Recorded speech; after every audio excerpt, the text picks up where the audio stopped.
Gospel of Matthew.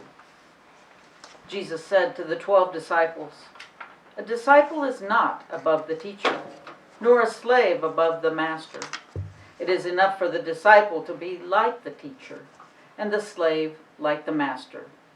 If they have called the master of the house of Beelzebul, how much more will they malign those of his household? So have no fear of them, for nothing is covered up that will not be uncovered, and nothing secret that will not become known.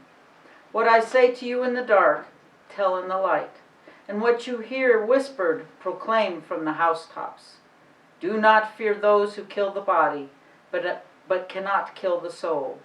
Rather fear him who can destroy both soul and body in hell. Are not 2 sparrows sold for a penny?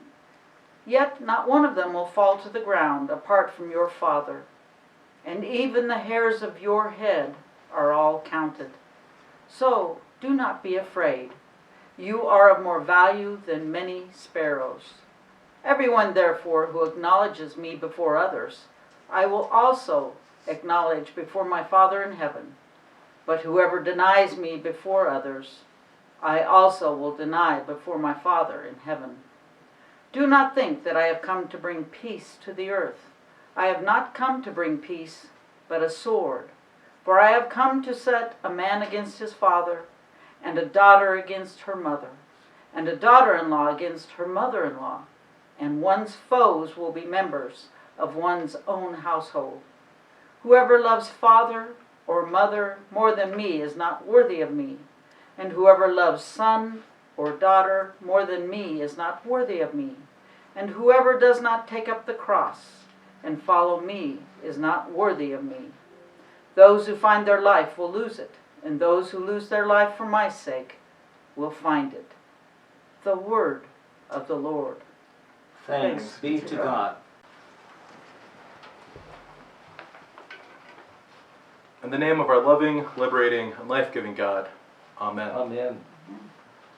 Fear is the path to the dark side. Fear leads to anger. Anger leads to hate.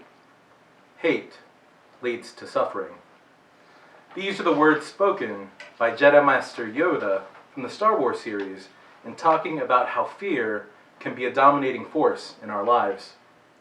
In today's gospel, Jesus himself reflects on the power of fear. You see, this particular moment, Jesus essentially is giving the disciples a pep talk as they are preparing to go out into the world to be the hands and feet of God. This particular story resonates deeply within me, considering that I'm your newly minted curate here at St. Francis in the Valley, who just graduated from seminary less than a month ago. Much like the disciples, I have been feeling a lot of emotions regarding the start of my time here with you all. Beginning my career in ordained ministry during a global pandemic, an uprising surrounding issues around race and systemic injustice, and all the while seeing the mountains to the north of where I live in Tucson burn.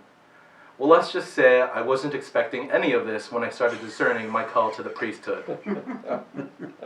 But here we are, recording this sermon and this service before you while learning and adapting to a new way of doing church.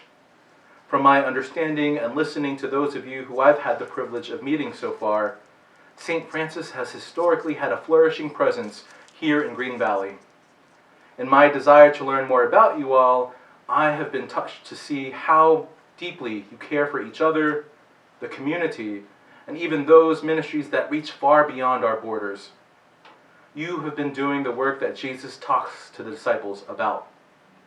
You, the good people of St. Francis, are actively ministering to yourselves and others. Yes, your discipleship may look a little different compared to the past, but you are doing it nonetheless.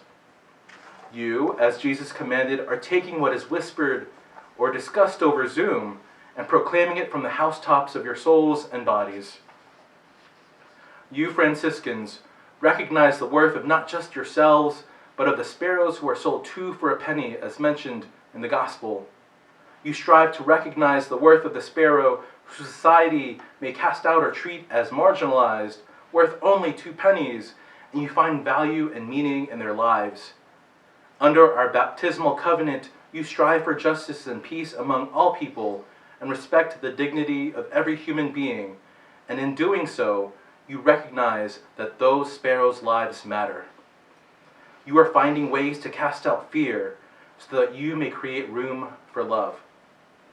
Now, as followers of Christ who believe in God, who is the foundation of loving kindness, I wonder how we all might recognize our calling to fulfill this commandment of love. How do we see ourselves as the disciples that Jesus gave that pep talk to? As New Testament professor Stanley Saunders put it, Jesus recognizes that fear will also cause the failure of discipleship. Jesus' disciples courageously leave the security of their homes and families to follow him as they proclaim the advent of God's reign. But they too will know and ultimately bow down before the power of fear. Faithful proclamation and practice of the gospel inevitably puts disciples on a collision course with the powers of this world.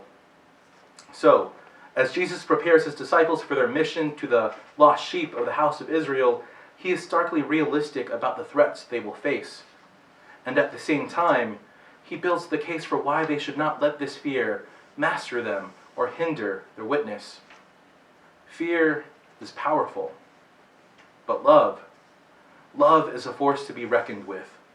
I truly believe it is through love, a perfect love, that we can cast out fear as mentioned in the Gospel of John.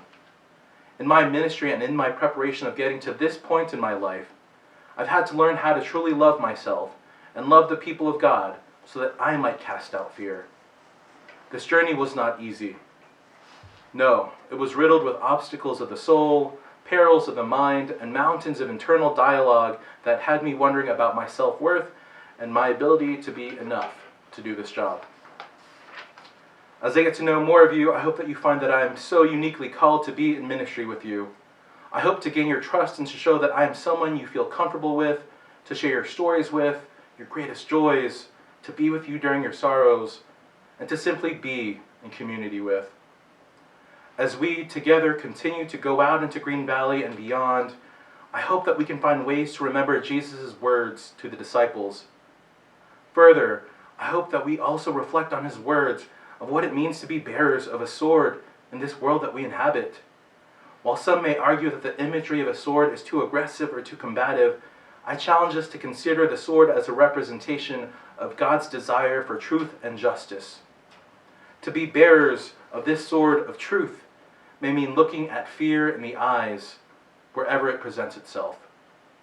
For me, bearing the sword of truth meant learning to let go of fears that I was enough. I suspect perhaps this might also be a similar fear for many of you out there.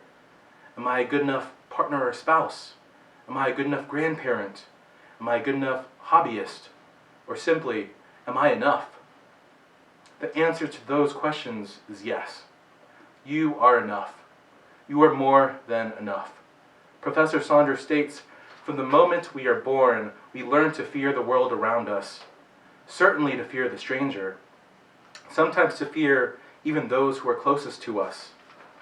Some leaders have long recognized the power of fear in ensuring our conformity to the structures of this world, even when doing so does not serve our best interests, let alone the interests of God.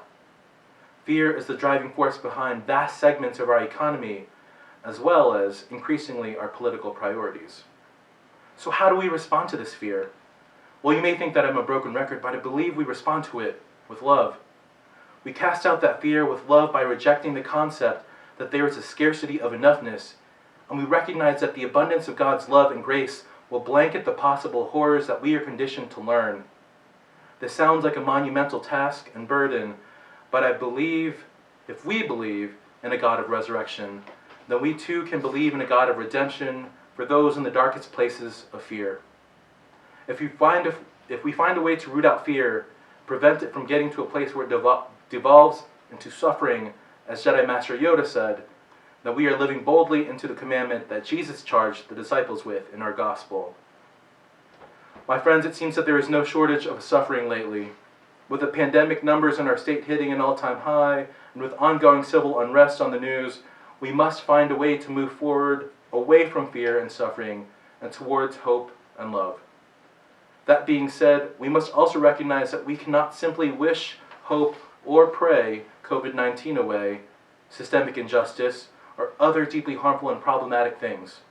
We have to take a more active role in minimizing the ongoing spread of the virus by abiding in infection transmission precautions, by learning about how we can do our part in dismantling harmful systems that continue to prey on the most marginalized in our communities, and by continuing our journeys to become bearers of truth. Above all, we must find a sustainable way to do this. This is not a sprint. This is a spiritual marathon that is incumbent upon all of us to work together. If we can ground ourselves in the understanding that love is the universal and unifying force, and we can cast out fear, then I have no doubt that we will move closer toward the intention that God has for all of us. In order to inch closer towards the light, we must deal with the dark parts of our history and our minds. And if you trust me, and bear with me as I stumble and undoubtedly make mistakes along the way, I hope that we can do this together. On the date of my ordination to the diaconate, the ordinands asked Bishop Riddle what her biggest piece of advice for all of us was. She simply said to the ordinands, "You are more than equipped to love the people of God." And so here I am, with abundant love, hoping to work with you towards a world where our household and countries are no longer divided. Instead, we will march towards a future where we thrive alongside each other as one human family. So go forth, have no fear, and proclaim the gospel of love from the Zoom meetings you dwell within to the housetops you are in as well. Amen. Amen.